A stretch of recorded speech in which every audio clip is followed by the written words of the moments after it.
দেখুন ৫ই আগস্টের পরে নিরাপত্তা পরিস্থিতি ক্রমাগতভাবে যথেষ্ট উন্নতি ঘটেছে। তবে এরকম ঘটনা প্রায়শই বিভিন্ন জায়গায় ঘটছে, বিশেষ করে চাঁদাবাজি, দখলদারিত্বকে কেন্দ্র করে আপনারা সেটা দেখেছেন। এখানে বিভিন্ন রাজনৈতিক দল ছাড়াও বিভিন্ন মাফিয়া গ্রুপ, স্থানীয় বিভিন্ন চাঁদাবাজ গ্রুপের ইনভলভমেন্ট আছে।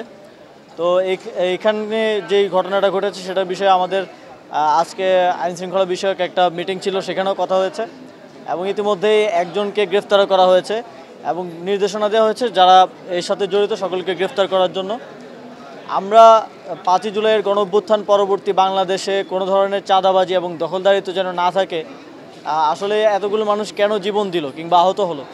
একটা স্থায়ী পরিবর্তনের জন্য, একটা নতুন বাংলাদেশ দেখার জন্য, একটা সুন্দর বাংলাদেশ দেখার জন্য।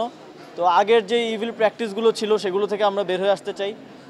আমরা চাই যে বাংলাদেশের প্রত্যেকটি সেক্টরে চাঁদাবাজি মুক্ত, দখলদারি মুক্তভাবে যেন চলতে পারে, একটা সুন্দর প্র্যাকটিস যেন গড়ে ওঠে।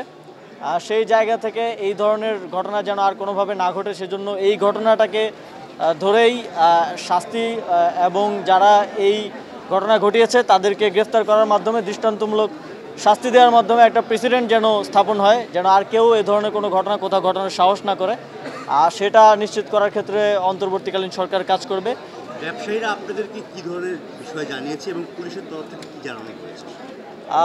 ব্যবসায়ীদের কোনো অভিযোগ আছে?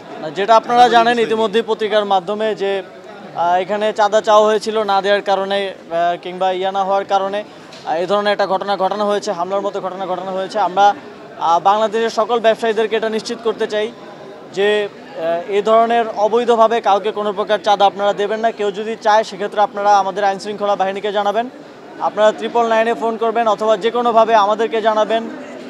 এছাড়াও সারা দেশে আপনারা জানেন এখন রাজনৈতিক দলগুলো চাঁদাবাজির বিরুদ্ধে অবস্থান নিচ্ছেন, আপনারা তাদের নেতৃবৃন্দকে জানাতে পারেন। এছাড়াও ছাত্ররা আছে, তাদেরকে জানাতে পারেন। আশা করি গণঅভ্যুত্থান পরবর্তী বাংলাদেশে চাঁদাবাজির বিরুদ্ধে, আপনারা জানেন যে পুলিশে আগে একটা প্রচলন ছিল যে পুলিশের সাথে মিলেমিশে এই গ্রুপগুলো চাঁদাবাজিটা করতো। এখন পুলিশকে আমরা সর্বতভাবে এর থেকে বিরত রাখার চেষ্টা করছি এবং যে কোনো জায়গায় এ ধরনের কোনো অভিযোগ কিংবা ন্যূনতম প্রমাণ পাওয়া গেলেই সেখানকার কর্মকর্তার বিরুদ্ধে ব্যবস্থা নেওয়া হচ্ছে। আপনার মন্ত্রণালয়, আপনাকে তো আমরা আসলে পেয়েছি, অনেক সময় আসলে পাই না। আমরা একটা প্রশ্ন আসলে আপনাকে করতে চাই, সেটা হচ্ছে যে আপনার মন্ত্রণালয়ের সিটি কর্পোরেশন, এই জায়গাটাতে আমরা দেখতে পাচ্ছি যে 5 আগস্ট পরবর্তী সময়ে শ্রমিক লীগের একজনকে, নির্বাচিত শ্রমিক লীগের তিনি কর্মচারী থেকে তাকে কর্মকর্তা পদে 2টি পদোন্নতি দেওয়া হয়েছে এবং একটি সুনির্দিষ্ট দল, সেই দলের কর্মচারীরা তারা পদোন্নতি নিয়ে ইন্টারমিডিয়েট পাস ক্লাস 1 অফিসার হয়ে যাচ্ছে। তো এই জায়গাগুলোতে এই যে অনিয়ম, এর ব্যাপারে আসলে আপনার কি নির্দেশনা থাকবে সিটি কর্পোরেশন? কারণ সেখানকার ঊর্ধ্বতন কর্মকর্তারা কোনো ব্যবস্থা নিচ্ছে না। দেখুন, সিটি কর্পোরেশনগুলোতে আপনারা জানেন সভাপতি এখন প্রশাসক বা মেয়র নেই। প্রশাসক আমরা সরকারি কর্মকর্তাদেরকে দিয়ে চালাচ্ছি। আমরা খুব দ্রুতই সিটি কর্পোরেশনগুলোতে একদম স্থায়ী দায়িত্বে কাউকে নিয়োজিত করার কথা ভাবছি।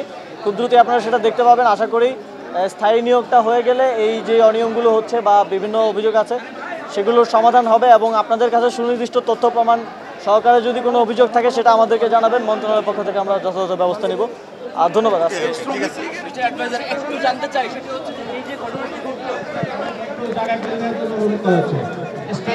জায়গা করে দেওয়ার জন্য অনুরোধ করা হচ্ছে।